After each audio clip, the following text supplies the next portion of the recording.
Good afternoon, everybody. My name is Josh Sharfstein. I'm the director of the Bloomberg American Health Initiative, and it is a great privilege for me to introduce the speaker for today's seminar. I hope you're able to watch all of our seminars. They'll be appearing on our YouTube channel, I'm sure, as well as in other places. But this is a special one on leadership, and our speaker is Dr. Mark Bittle. He is a senior scientist in the Department of Health Policy and Management and the director for the Masters in Health Administration and the Masters in Population Health Management programs here at the School of Public Health. He is an experienced healthcare executive, board certified in healthcare management. He's a fellow in the American College of Healthcare Executives, and he has worked in all kinds of different healthcare settings, from clinics to hospitals.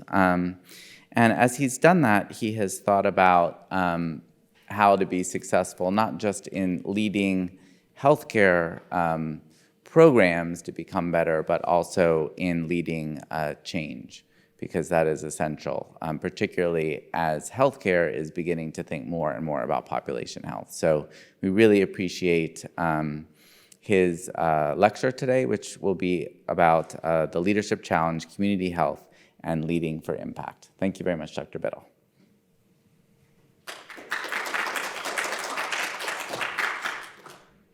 Thank you, Dr. Sharfstein. I appreciate the opportunity to be here. Thank you for everyone joining us in the audience, as well as everyone else out in the virtual world. I look forward to your questions at the end of this talk. I will warn you in advance, there is some audience participation, so you may not hear this very often, but make sure that you have your electronic portable devices not in airplane mode. Okay, because you're going to need them to log on. We're going to do some poll everywhere questions. So I'm going to be looking for your responses actually in just the next couple of slides, as well as a little further into the presentation. So as Josh mentioned, one of the things that I want to talk about today is creating that connection between what we know about evidence and our processes of thinking about evidence-informed practices, evidence-based management, evidence-based medicine, and how we connect that to actually doing something, actually creating an impact by changing the way we do our businesses, changing the way we approach healthcare, changing how we approach improving health in our communities. So the idea today is to be thinking about how do we learn, and then ultimately what can we do to enhance the application of that learning to actually make an impact. And I really see that as the leadership challenge that we're going to be talking about today. Kuznis and Posner wrote a book called The Leadership Challenge. So this isn't to be confused with theirs. That's why I put it in quotes.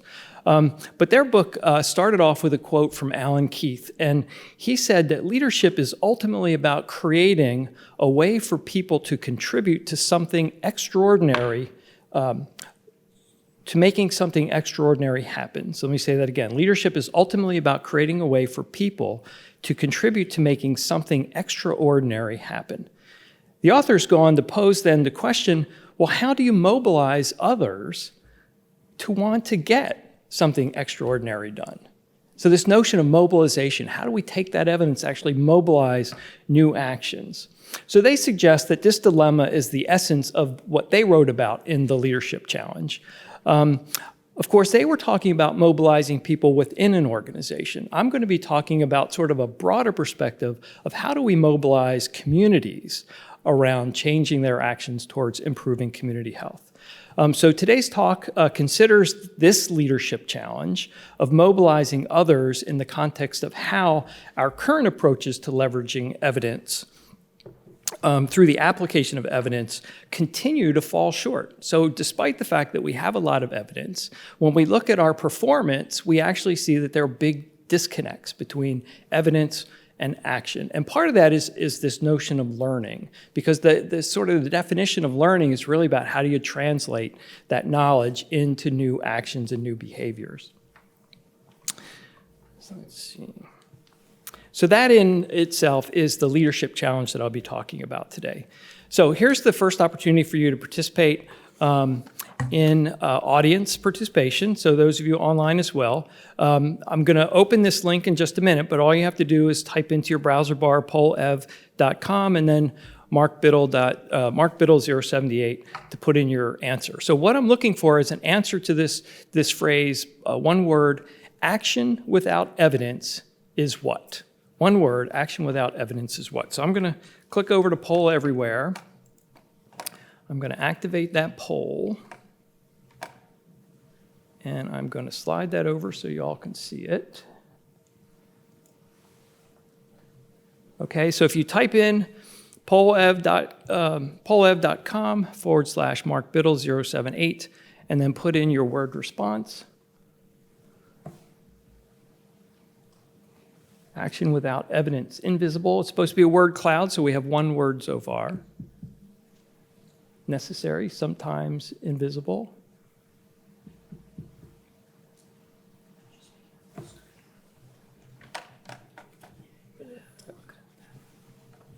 Just go ahead and double click the blue bar up top. Double click it. Yeah, there you go. Thank you. All right, so action without evidence is what? Nothing sort of coming out as a main word at this point. Misguided is sort of falling out. So I'm sure everybody's familiar with word clouds. The bigger the word, the more popular the response. Unintentional, inefficient, misguided, blind, willy-nilly, foolish. Unintentional, okay, unintentional. Unintentional seems to be the winner here. So unintentional, I'm going to write that down just so I don't forget. All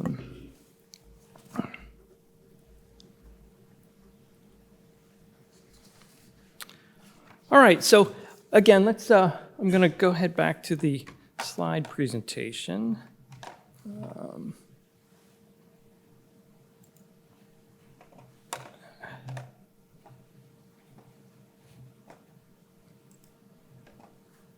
There we go, okay. So unintentional was the word. My word was guess. You know, action without evidence is you're guessing, right? You never really know what's going to happen. We talk about, failures as productive failures, and sometimes we talk about unproductive success. Unproductive success is you've done something well and it's been, a positive, but you have no idea why. So there's nothing to learn from it. It's unproductive. But a productive failure is actually a failure that you can learn something from and improve upon the next time around. So evidence or action without evidence to me is guessing or indefensible or many of the other words that all of you had mentioned, including unintentional. So I'm always, sort of fascinated and intrigued by the way that we as faculty focus on how we evaluate our students' performance. Oftentimes we say that we're seeking to develop and assess critical thinking skills in our students, but in fact what we do is not what we often think about. And so as this quote would suggest, what we say versus what we actually do is completely different. The idea of saying one thing yet doing another is very common in organizations. We say we want team players who are willing to innovate and take risks, who want to share a common purpose for success, yet we reward individualism. We have systems, work processes, policies, and procedures that in fact promote, if not reinforce, fragmentation in our organizations. And we see mistakes as failures instead of productive learning opportunities.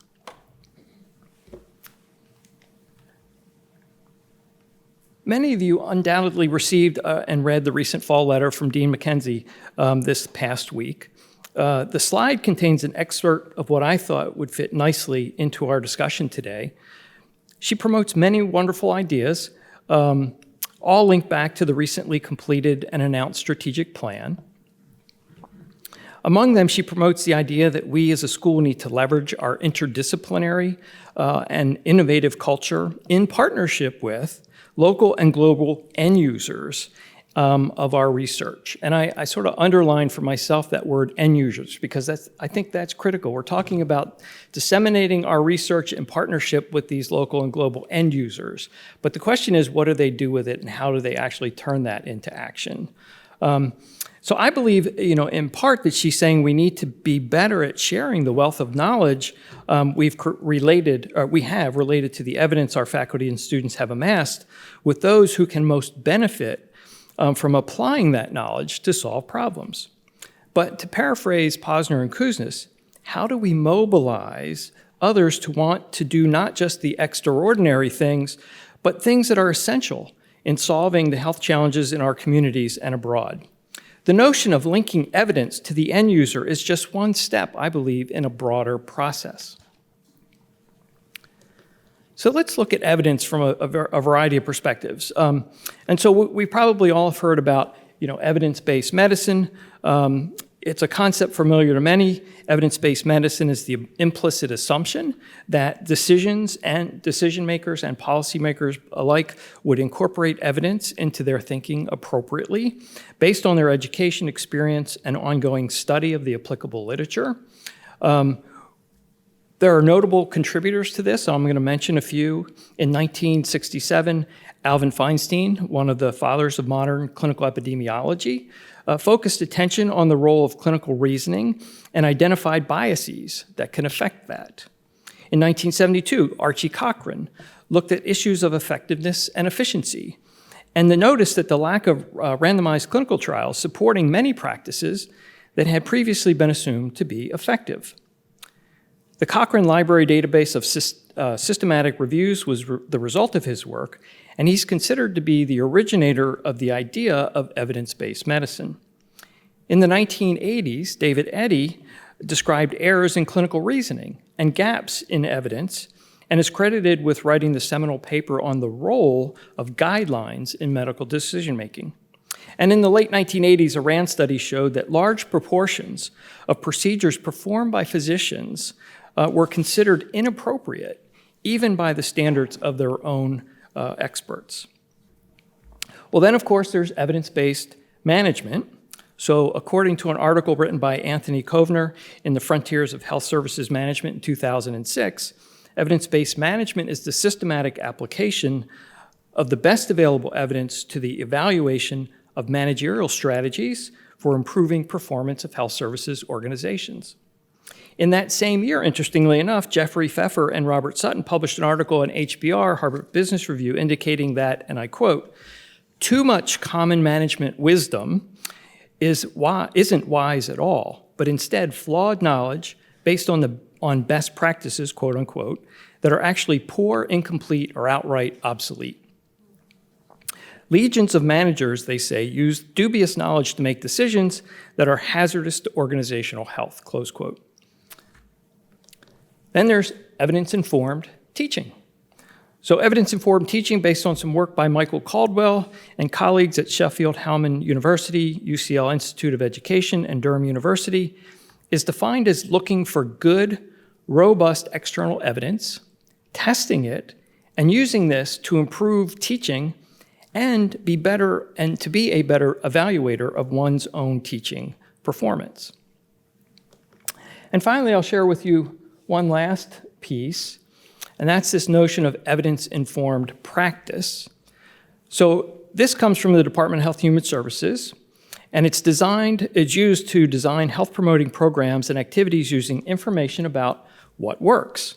It means using evidence to identify the potential benefits, harms, and costs of any intervention, and also acknowledging that what works in one context may not work in another.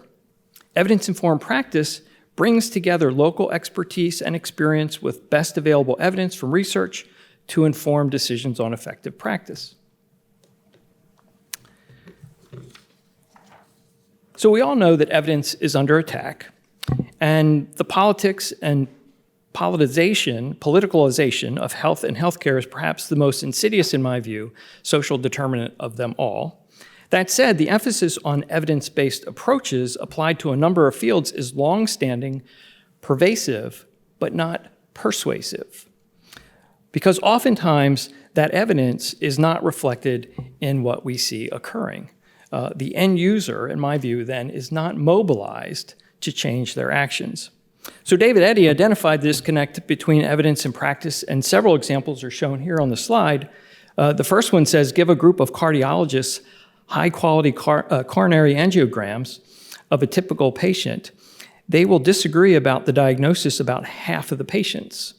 They'll disagree with themselves on 2 successive readings about a third of the time.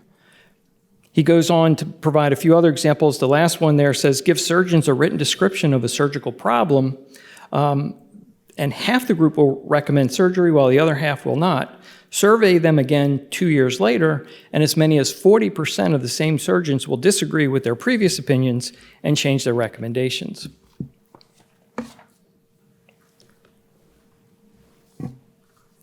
Other more recent examples where evidence is fairly strong for, say, colonoscopy, we still see significant incidence, mortality, and morbidity associated with new cancer cases each year. The same is true with low-dose aspirin, where one study found 65% of those eligible were not advised to do so by their providers. But it's just not a provider issue. In the same study, 30% of the patients were non-compliant.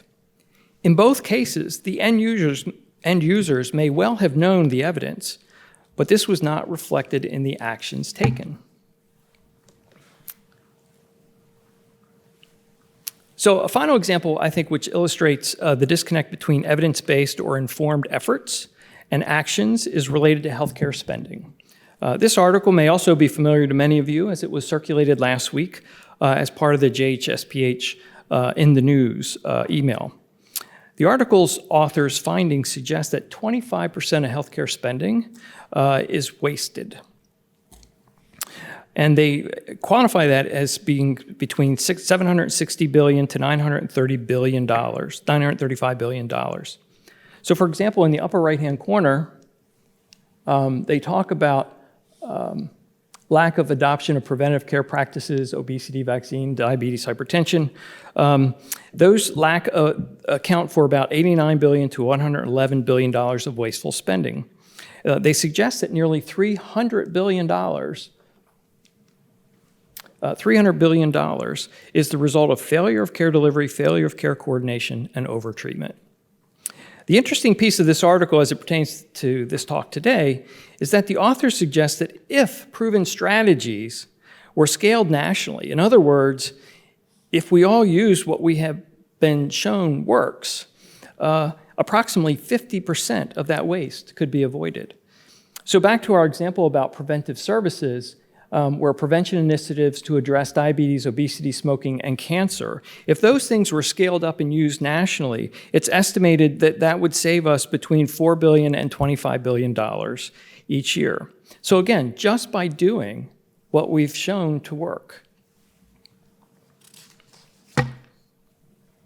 So obviously, this once again harkens me back to the question that Posner and Kuznets asked: how do we mobilize others to want to get things done? So of course, as I mentioned, their focus was within an organization, as we know, to improve the health in a community where the biggest threats to health and longevity of people residing in the US, according to Dr. Georges Benjamin of APHA, are preventable diseases. We have to be able to address the broad array of complex issues, and it also requires that we mobilize not just individuals within one organization, but individuals in a number of relevant stakeholder organizations, down to the individuals within the communities themselves. All of those need to be mobilized to some form of action if we're going to truly improve health and address these complex social issues. So how does evidence get to these end users, all the way down to the individuals in a community, in such a way that we change their actions? And therein, I believe, lies the leadership challenge that we face. So I'm going to ask again for some audience participation. Hopefully everybody's gotten down the process at this point. So again, the question here is now fill in the word.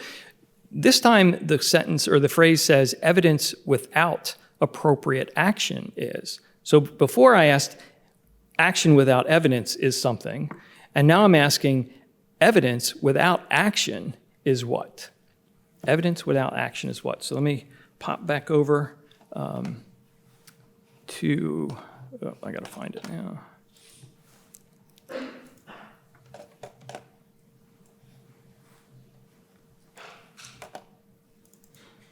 So evidence without appropriate action is, oh, I'm sorry, I actually removed the wrong one.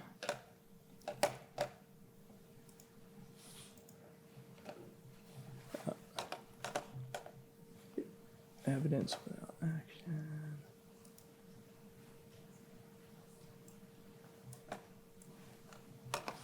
Put that back over here, sorry. No, I just lost it. Yeah, yeah, that keeps coming up. So that it's up there. Oh, okay. That's evidence without action. I want, yeah, that's it. Okay. Can you see activate? Yeah, got it. There you go. Sorry about that.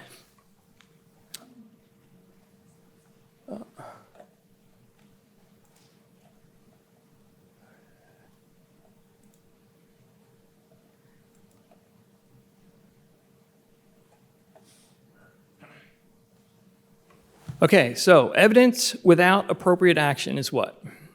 Again, same place. If you go pollev.com/Mark Bittle 078, you should be able to put in a word.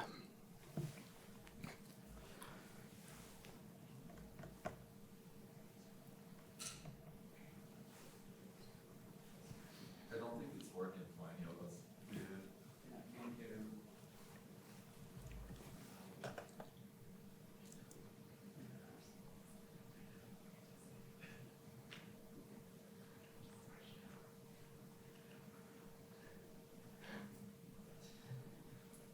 You want to try it again? I just reactivated it.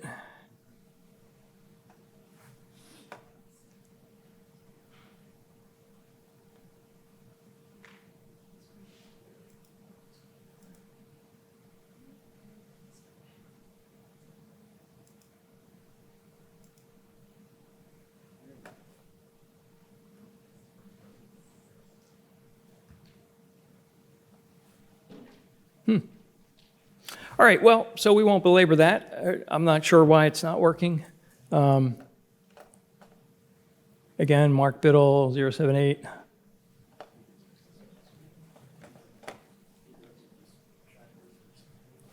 I can't see it. Oh, evidence without action. We got one word. Yay, it's working. It seems to be working. Useless.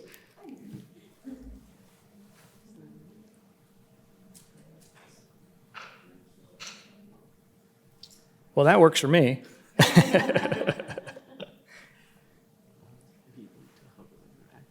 Yeah.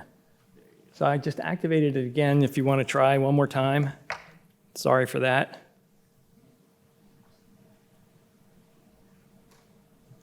I was telling a class earlier that I use Poll Everywhere occasionally, and I'm about 50-50 on my success rate. Okay, so evidence without action is useful. Evidence without action, useless. Nice.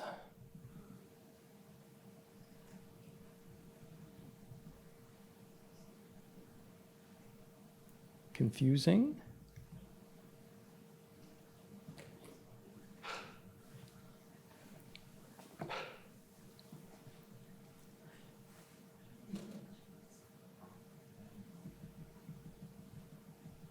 Academic, I like that. Injustice, I like that. Harmful.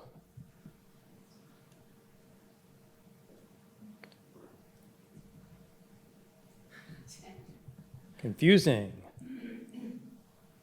Confusing, getting a lot of votes for confusing. Theoretical, useless, academic, injustice, harmful. All great words, right? I mean, if you think about what we said, action without evidence is unintentional. My word was guessing, right? The next one is then evidence without action is what?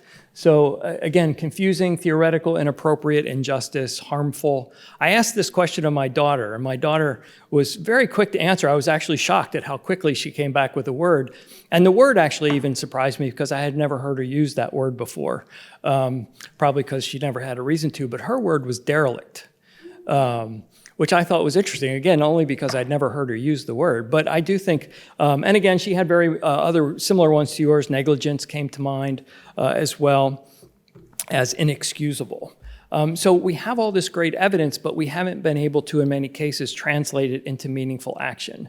So again, I sort of posit to you that that is our leadership challenge, is how do we take this evidence and put it into the context that our end users can actually use, that it's not just theoretical, it's not just academic, but it actually changes behavior. Because ultimately, it's that change in behavior that's going to drive a change in actions. So let me go back to my slide.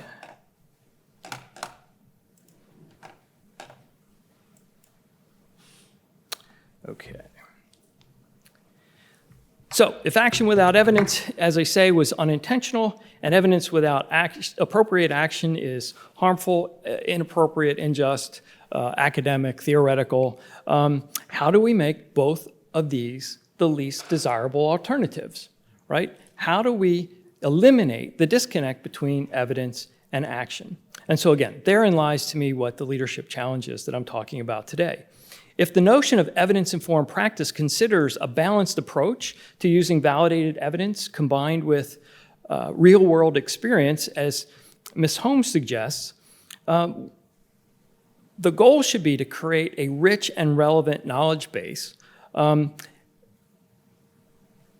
that can be connected to mobilized end users. So this leads to the translation of that evidence into appropriate action. This requires organizational and community leadership, role modeling, and support to engage with evidence as a part of one's day-to-day job or everyday life.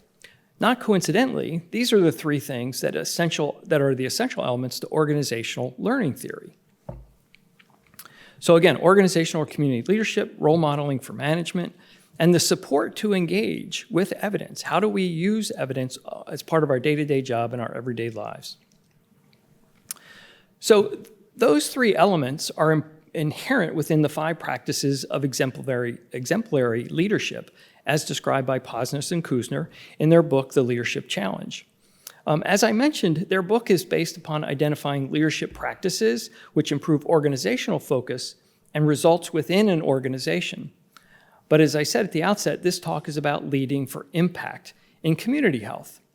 While the context is very different, organization versus community, I suggest to you that the content is very much applicable. So let's briefly look at the 5 practices that Posner and Kuzner put in their book, The Leadership Challenge. Again, thinking about mobilizing individuals within an organization.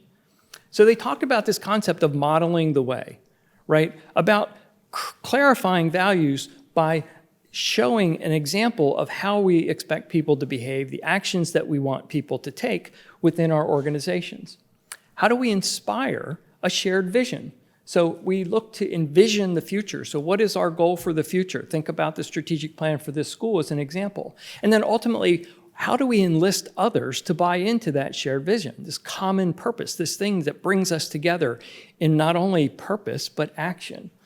This idea of challenging the process. So within an organization, we're always looking as a leader at challenging the status quo and breaking down barriers and thinking about ways that we can better integrate and innovate across our silos. And particularly that's important in healthcare because of how fragmented we are. But think about this now in the context of our community improving health. How can we challenge the process? How can we challenge the status quo? How can we search for opportunities, experiment, and take risks? And risks that are rewarded as opposed to perceived as failures when they don't work. How do we enable others to act? So in organizations, we talk about delegation, we talk about sharing accountability and responsibility. Well, how do we do that now in the context of a community when we're talking about health as the outcome? What is the way for us to best foster collaboration? What is the way for us to strengthen others, to give them not only a voice, but also the power to take the actions that we need them to take to improve health? And then finally, encouraging the heart.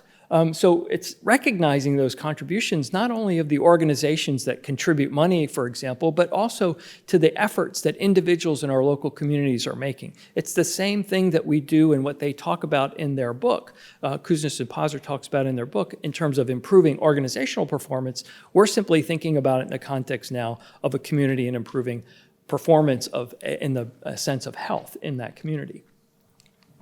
So I think what we can learn from this model is that the application to translating evidence into appropriate action and thus having meaningful and positive impact on health is something that we all should be working towards.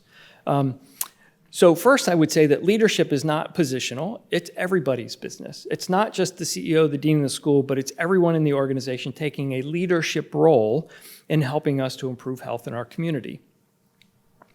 Everyone in the community needs to be thinking about what they're doing to model the way. What are they doing to inspire a shared vision? How are they challenging the process in a productive way? How are we enabling others to act? And how are we encouraging or rewarding the efforts that those individuals put into it? As Peter Drucker said, leadership is focused on doing the right thing. So leadership must also recognize that change happens in the moment and should be ready for those opportunities that can make the greatest impact, which is why we talk about in organizations delegating to the lowest level employee, because we want them at the front lines to be able to make appropriate decisions at that moment when it makes the biggest impact for our patients. We need to be thinking about how do we do that in the community setting as well. So leading for impact in many ways is leading change, as Josh mentioned earlier. So Mackenzie, the consulting company, has a short video on change in which they speak about change in the context of 5 steps. The first starts with creating and communicating a compelling vision, which again is aligned with the Kuznets and Posner model. But they talk about setting a strategy, creating that vision. Where do we want to go with respect to the organization, or in this case, within our community? Next, you assess and determine your capabilities, your capacity, and the mindset or the readiness for people to accept change. The next step is to architect or design new systems and processes needed to deliver the results that you're looking for. So again, if you continue to try and do the same things without any benefit, and then you're never going to see any meaningful improvement. The final steps include ACT. This is where the evidence is actually translated into action, where you monitor effect, you scale up, you adjust if necessary, or you fail quickly. And I learned that term just recently, fail quickly, in the sense that you recognize it's not working and you stop doing it. Don't keep doing it hoping it's going to get better. Just stop doing it and start over if necessary. And that takes courage to be able to do that, given some investments that you may have put into it. So the last piece then is advancing, which is really then reinforcing the gains. How do you assure that those gains are going to continue moving forward, that you're building it into your culture as opposed to just hoping that it continues because of somebody's effort? Now, I share these because I think they ultimately go back to the point about leading for impact. And that is, when you think about what we are trying to do when you lead for change, whether it's in an organization or I would support in a community, it's really about, number one, changing the attitude. And the attitude isn't of a group of individuals, it's every single individual. It's why leadership, and why Kuznets and Posner calls leading in an organization a challenge, is because you're really dealing with individual attitudes. And it's those individual attitudes that ultimately you have to change and align around that common purpose and mission, give them the tools, the capabilities, this learning, this notion of how do we use evidence to make our jobs better, that ultimately then drive behavior change. Because if you can change behaviors, you then can change actions, right? Too often we try and change what people do by changing their actions, but we don't go back to the underlying attitudes that drive the behaviors that result in the actions that we're seeing. And so consequently, what we have are unsustainable types of improvements. They go back to their old behaviors. So what we have to really think about in terms of improving community health is thinking about the attitudes and how do we impact those using the evidence that we have in meaningful ways that ultimately change behaviors, change actions, because then once you're able to change actions, you then can change the results that you're looking for. And that really, again, therein lies, I think, the leadership challenge around improving community health. This is reflected in the culture of health leaders that Robert Wood Johnson Foundation is promoting. They have obviously the culture of health that they're promoting, but this notion of culture of health leaders, they're developing new leaders for the future. And as you can see, they're encouraging them to work from their current position. So remember, leadership is not positional. Everybody can be a leader. You don't have to be a CEO or have some sort of title to be a leader in this way. So they're actually looking at educating leaders to overcome this leadership challenge by leading from influence within their current positions and to drive collaboration. So I use my word, which was learning to start with, to be the same as theirs. So this notion of driving collaboration or the notion of learning, innovation or innovate, their word, my idea is translating that idea or that evidence into action. So that's where we innovate, by translating that evidence into action. And the transformation of communities, which I then put into my terms of leading for impact. How do we actually have or make a difference in our communities through our leadership? So leading for impact in the community, again, I see that as sort of the biggest challenge of how we connect the dots between what we know works and applying that evidence in a meaningful way that is supported through appropriate leadership. So it really requires us to have a culture of learning so that people, all people, everyone is sort of looking for the best available evidence in any number of ways that you can conceive that, where the use of that evidence is actually celebrated. So we make a point of celebrating and rewarding where we see people learning and using evidence to improve performance. That we create an information sharing community where evidence is informed by experience, because as was said earlier, just because it worked in one location doesn't mean it'll work in another. So the evidence may be appropriate, but it's how you apply it that needs to be tailored to each and every community. And it requires the evidence to change action. So we need to be monitoring to make sure that the implementation, the efforts that we're making are actually changing in the way that we thought they were. Otherwise, if they are, great, scale it up. If they're not, we need to be thinking about how do we adjust or stop them. And then ultimately, and just if I can go back, the other thing that I always like to say is that we want to make the right thing to do the easiest thing to do. So oftentimes we make the right thing to do so complicated. I'm thinking about it in the healthcare context. In our hospitals and health systems, we implement all these EHRs and we think they're going to solve a lot of the problems, but we make them so complicated that many people don't use them the way we think they should. They make workarounds and we wind up with less than desirable results. So again, the idea is how do we make the right thing to do the easiest thing to do so that people will do it? So this afternoon we spoke about the importance of being evidence-driven, but also highlighted the disconnect that often occurs between what the evidence says and the actions we observe. Therefore, the results are often less than we desire. So to solve complex problems, we must be innovative and look for emergent practices rather than just best practices. I believe, based on my reading of the Dean's letter, that this was the essence of what she was trying to say in many ways. Sharing evidence is essential, as she pointed out, but unless that evidence is put into practice or applied appropriately, transformation remains elusive. So enhancing community health is everyone's job. It requires each individual within the organization, within each relevant stakeholder organization, within the community itself, to commit to learning from the evidence, then applying that learning appropriately to achieve the desired results. It's all about mobilizing the end users to action. And it requires each of us to consider how we, according to Posner and Kuznets, model the way, inspire a shared vision, challenge the status quo in particular, enable others to act, and encourage the heart as it relates to improving community health. And that is what I believe to be the true leadership challenge. So I'm going to leave you with a final quote. Actually, there's an interesting poster. I'm sure you've seen it out on the second floor here. It says, what is it? I wrote it down. It says, doing is not enough, or doing is not the hard part, or I'm sorry, thinking about it is not the hard part, it's doing it. And so as Johann Goss said, who's a German writer, he said, knowing is not enough, we must apply. Willing is not enough, we must do. So I'll open it up now to any questions you have.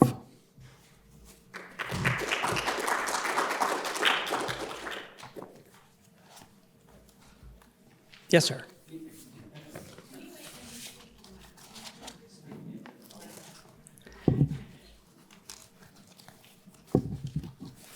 This is not going to to be a gotcha question, Mark. Don't worry. Terrific talk. I agree with everything you say. I think if you made this presentation at most organizations, they would go, yeah, that makes a lot of sense. Then I think about Don Berwick and his classic comment, which I had to look up again, that every system is perfectly designed to achieve exactly the results it gets. Right. Okay, so most organizations are set up sort of, as you've posed, not to do this. Right. So what are the first couple of things that need to be done to sort of break up that perfectly designed system that's not getting us what we need to get? Yeah, so I think it goes back to, first of all, understanding what's that compelling vision. Why are we here? You know, if we're a hospital, we're here to take care of patients. Well, what does that mean precisely? Not just we're here to take care of patients, but how do you break that down into words that people understand and can then relate back to what they do every day? So I need to know what I do every day, how it relates to that particular vision. So I think one of the biggest challenges, one of the biggest fallacies in most organizations is that the senior leadership, again, sort of understands why they're there, what they're in business to do. It's the rank and file, it's the individual workers that don't really connect between what they're doing every day and making that ultimate vision a reality. So I think part of it as leaders, we need to make sure that we are, creating that or inspiring that shared vision around what our organization is here to do and communicating that in a way that we're able to observe based on behaviors that people understand. So they're able to translate that into what I do every day. And again, if I were to say the two biggest things that I see missing in organizations that I've worked in as well as that I've visited is that notion that only a subset of people really, can articulate what the vision is, and that most people don't understand what their actions and how they contribute to realizing that vision. So those would be the two, sort of key areas. And then obviously, if you say you want to do something, as Berwick mentioned, you really have to then design the process to achieve those outcomes. So it's really, again, getting back to sort of challenging the status quo. Yes, we've always done it this way. Yes, we've managed to be around for a while, but that doesn't mean that we're doing it right necessarily, nor does it mean that it's sustainable into the future. So we really need to be thinking about what pieces do we need to put into place. And now think about this, how hard that is within an organization. I'm from the healthcare sector. That was where my career was. And I know how hard it is to bring all these different pieces of a health system together. You have a 5-hospital system. They have all these doctors out in the community, ambulatory facilities, and home care, all these different pieces. How do you integrate that? That's the biggest challenge today, is around integration and care coordination. They're the two biggest sort of challenges within healthcare. Now think about how do we do that, including the community members around health in a community. It just becomes that much more complex. So we can't do it ourselves as a healthcare organization. We have to collaborate. So again, it's creating that compelling vision that actually is something that's shared amongst not only organizations, but community members at large. Yes. Thank you for that great talk. What I kept thinking about as you were speaking is another model that seems like it's a great model to kind of spread some of what you're getting at is the learning collaborative breakthrough series type of framework. Mm-hmm. And that is you have a bunch of different organizations working together, in a common issue, like say childhood traumatic stress. Mm-hmm. And they're working towards, learning more and making changes to their agency that's going to enhance the care of their patients. And they're doing all these things. But the motivation that they get during this process is incredible because it's like they're learning from the other sites and they're motivating each other and they don't want to be the one team that's not producing anything. So there's sort of a peer pressure element to it too. So I think that that ties in really nicely, that type of framework for sort of delivering evidence-based care in a way where you're kind of spreading it out in the field. So that was more of a comment than a question. The collective impact framework is another framework, around collaboration that's meant to make large sector, multi-sector, large-scale types of changes, particularly social changes. And part of that is predicated on, it's not just coming together, it's the ability to work together that most people value in those collaborations. But again, they're supposed to be evidence-based. The challenge, again, I think from a leadership perspective, is that we see pockets of excellence everywhere. We see it in hospitals, we see it in community-based organizations, we see it in communities that are doing great things around improving, our own Baltimore City with reducing, infant mortality. I mean, significant reductions through large-scale collaboration and effort. But what we don't see is that scaled up across the country. And again, I think that becomes a leadership issue in terms of why is that? If we know it works, why aren't we doing it? I was in a meeting yesterday and a particular healthcare organization was talking about some of the things that they were doing. And I know for a fact that there were organizations doing that 15 years ago. And it was the right thing to do, and that was great that they were doing it, but why 15 years? For that particular thing. So I really do see the fact of this idea of that we have all this evidence, but what we're missing is that disconnect between connecting that evidence to actually making actions change. And I think it goes back to leadership. And I like this model, from the Posness and Kuzner book, because it's very applicable outside, an organizational setting. I mean, it can be applied from a healthcare or a health setting, a population health or public health setting. The other thing that I wanted to mention or ask about is, in a lot of agencies, there's a constant change in leadership. The leadership kind of comes and goes, and it's really so unstabilizing for the organization to have that happen, and they feel like they're making some momentum, and then they have a change. And so do you have any ideas to how to make agencies more resilient to leadership changes? Well, I don't have a specific answer for that, certainly not a silver bullet by any stretch, but I think part of it goes back to what's the vision and how's that vision embedded in the person or in the organization. And oftentimes, people come in, they change everything that the person before them has done because they think, reorganizing is going to help set them apart from their predecessor. But in fact, it really shouldn't be in the individual. It really should be an organizational vision, and the people coming in should be there to support that vision. And oftentimes it's, again, depending on the nature of the organization, it's simply going to be politics that cause that to happen. And as I say, I think that's one of the most insidious of the social determinants of health. We don't really talk about politics as a social determinant of health per se. But again, we need to think about, how do we embed that vision for the long term? That's the other thing. Most organizations reward short-term performance, yet we're looking to be long-term, viable and sustainable, particularly from a health perspective.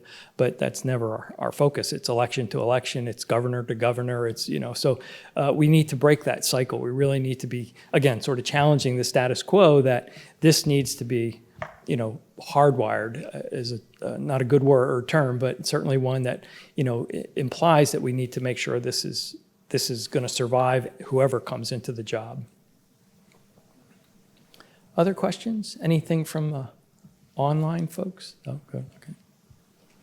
I think one of the things that we see some of our organizations work a lot on is setting and defining what their mission is. But then I think, unfortunately, sometimes then they send people back out to go back to work and not have the follow-up and the continuation of supporting folks at all levels, of reminding and exploring how that affects individuals' particular roles, maybe as they interact with community or with each other. So I don't know if you have any thoughts on how, when you identify what the mission is of your organization, how to integrate that into other folks' roles, particularly using best practices and evidence around changing some culture within an organization that needs a little change. Yeah, well, and I think it goes back to the earlier question. It's once you've identified your vision, you've identified a strategy. Again, part of it as a leader, you should be out there making sure that people understand it. And again, not understand it in the sense that I hear what you're saying, but that it connects to them personally in terms of what they do every day. But then it's just making sure that you've redesigned the processes, the structures, the systems, the policies, the procedures, everything in order to support that. I always joke, if you want to build a red car, what do you need in the production line? red paint. Somewhere along the line, there has to be red paint in the production line. And if there's not, then you're never going to get the result that you desire. So I think part of what we need to be thinking about is how are we structuring our organization to support that vision, as opposed to changing the vision but not changing how we do business, which is, again, sort of Einstein's theory. If you keep doing things the same way, you're going to get the same results. So I think that's part of the challenge. And then we just don't measure for the process. We don't measure to see if we're actually doing what we say we're going to do. And all of that, by the way, interestingly enough, is evidence-based management in leadership. It's just we don't apply it. Much like all the other things that we've been talking about, we know the evidence, but there's a big disconnect in our ability to apply it. And I think that's leadership's role. Any other questions? No? Well, thank you again for the, I'm sorry, go ahead. Yeah, no. I have one more question. I wonder too, like in my discipline, I think part of it is funding.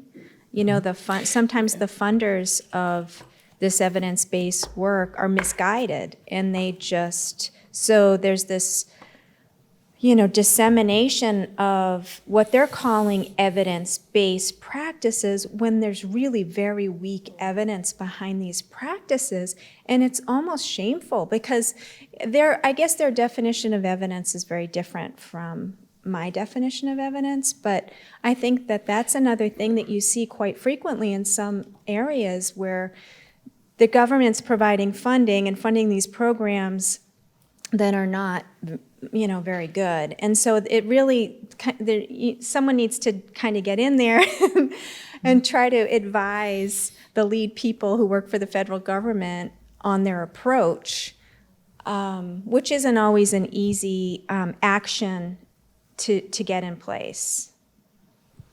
Yeah, it's interesting, I think. So I would say that particularly as we think about population health, financing is sort of the Achilles heel of that whole process, because there is no alignment of incentives financially for health departments and hospitals and health systems and everybody to kind of work together to improve health. And despite a number of different demonstration projects that are going on, for instance, within Medicare, to help bring some alignment from a value-based perspective or around population health. Again, there's all these different pockets of models that are taking place. The ends are small, and a lot of them it's hard to evaluate. So I would say part of it is, again, it goes back to this idea of what is evidence. And if you an interesting framework out there, it's called the Cynefin framework. David Snowden talks about it. It's really complexity theory, but from a leadership perspective. And he talks about this idea that we always are looking to solve things with best practice sort of solutions. He said, but in a complex world, best practice is not the solution that you want to use. It's really these emergent practices. And by definition, emergent practices are things that you're developing on the fly. So, this idea of evidence, while it's great to have a randomized, trial to back up something that you're doing, certainly that's a long run goal. But in the short run, in the moment, what are we using that's considered, evidence informing of what we're doing, and how are we, trying to learn? Which is why I talk about unproductive, successes versus a productive failure. We should be trying, failing, and ultimately, when we succeed, then we scale it up. But we do it in a meaningful, constructive way, not just a haphazard way. So I think it's a combination of both. It's really sort of understanding what we're trying to do, recognizing it's very complex, we're going to need a lot of people to be participating in that process, and that we may not have the best solution, but the idea of let's try it, let's see what happens, and if it moves us in the direction that we want to go, great, let's keep going. If it isn't, then let's tweak it, or let's trash it and move on to something else. But doing that in a purposeful, meaningful way, again, with the idea that we're trying to get to a common vision. And that's really what guides and compels everyone to want to participate. And ultimately, we do have to solve the financing piece. I don't mean to skirt that, but clearly there is no alignment of incentives in many respects to do these things.